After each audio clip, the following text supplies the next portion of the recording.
بات کرتے پنجاب کے ضمنی انتخابات کی، کیونکہ ان کی اہمیت اب بہت زیادہ بڑھ چکی ہے اور اس پہ فیصلہ ہوگا کہ کس نے وزیر اعلیٰ رہنا یا نہیں۔ ہم نے جھنگ، خوشاب، فیصل آباد اور راولپنڈی کے حلقوں کا ذکر کیا۔ اب لگیا تو چاہیے صاحب اگر اجازت لاہور کا بھی مختصر سا احوال بیان کرتے ہیں۔ وہ کیپٹن عمیر میاں نے فون کیا، گندم مہنگی ہو رہی ہے۔ اچھا، انہیں پہلی دفعہ احساس ہوا، یعنی گندم کا چلیں۔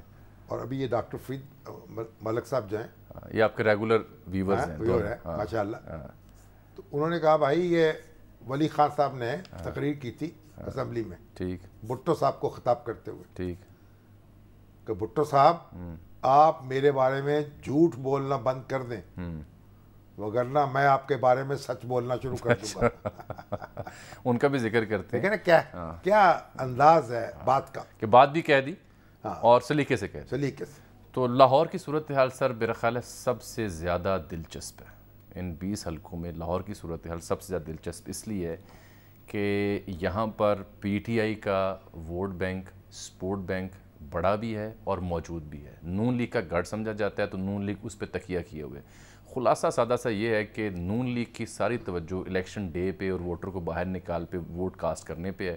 پی ٹی آئی کی توجہ فی الحال تک اپنے ووٹ بینک، سپورٹ بینک کو بڑھانے میں، ان کا بیانیہ تشکیل دینے میں، ان کو قائل کرنے میں، جس میں خاصی حد تک وہ کامیاب ہوئے ہیں۔ جدید ٹیکنالوجی کا بھی استعمال پی ٹی آئی کر اپنے ووٹرز تک پہنچ رہی ہے، موبائل فون کے ذریعے بھی، ٹیکسٹ میسیج کے ذریعے بھی، سوشل میڈیا کے ذریعے بھی، جو کہ ان کی سکسیس ہے۔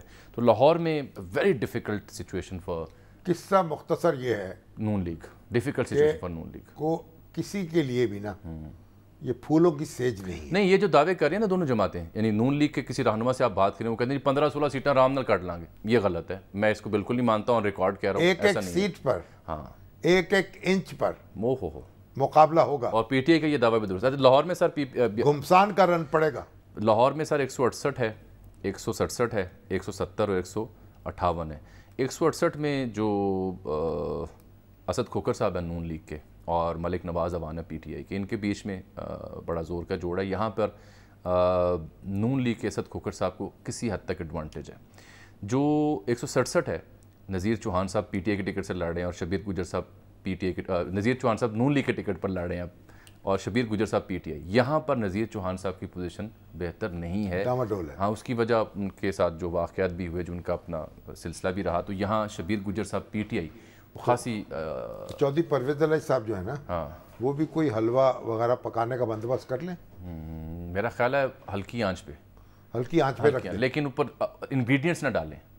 ہو سکتا ہے بعد میں حلیم بنانی پڑ جائے، نہاری بنانی پڑ جائے، یا ویسے ہی اتارنی پڑ جائے۔ اچھا 170 لیکن یہ ہے کہ بندوبست کر لیں، بالکل، چینی کا، سوجی کا، دونوں کر رہے ہیں۔ 170 کا سن لیں سر، ملک ظہیر کھوکھر صاحب ہیں، یہ ملک رحمت صاحب کے چچا ہیں، ایم این اے ہیں۔ ان کے مقابلے میں امین چودھری صاحب ہیں، جو آن چودھری صاحب کے بھائی ہیں۔ ان کی پوزیشن بھی نون لیگ کی یہاں کمزور ہے، پی ٹی آئی کی یہاں پر پوزیشن 170 میں بہتر ہے۔ آ جاتے ہیں 158 میں، جو علیم خان صاحب نے چھوڑی تھی، یہاں میاں اکرم عثمان صاحب ہیں، محمود الرشید صاحب کے عزیز ہیں، اور ان کا مقابلہ رانا احسن شرافت صاحب سے ہے، جن کا تعلق پاکستان مسلم لیگ نون سے ہے۔ یہاں بھی پی ٹی آئی کی صورتحال کچھ بہتر لگتی ہے۔ تو اگر میں قصہ مختصر کروں، عبدالعلیم خان بھی، وہ جو کمپین کے انچارج ہیں مسلم لیگ نون جی کر رہے ہیں، ان میں عبدالعلیم خان بھی شامل ہیں، خواجہ سعد رفیق صاحب کے ساتھ، دیگر کے ساتھ، تو وہ بھی پورا زور لگا رہے ہیں۔ اگر یہ میں کہوں کہ 2 پر ایڈوانٹیج ہے پی ٹی آئی کو اور 2 پر ایڈوانٹیج ابھی تک نہیں۔ اب حمزہ صاحب کو بھی یعنی سوجی کا، حلوے کا بندوبست کر سکتے ہیں، وہ بھی کر سکتے، دونوں فریق جو ہیں وہ اپنی اپنی جگہ دے کے تیار رکھیں۔ کل کے پروگرام میں ہم کیا معلوم کس کو دیکھ چڑھانی پڑ جائے۔ شیخ پور اور دیگر علاقے پھر اگلے پروگرام تک لے اٹھا رہے ہیں۔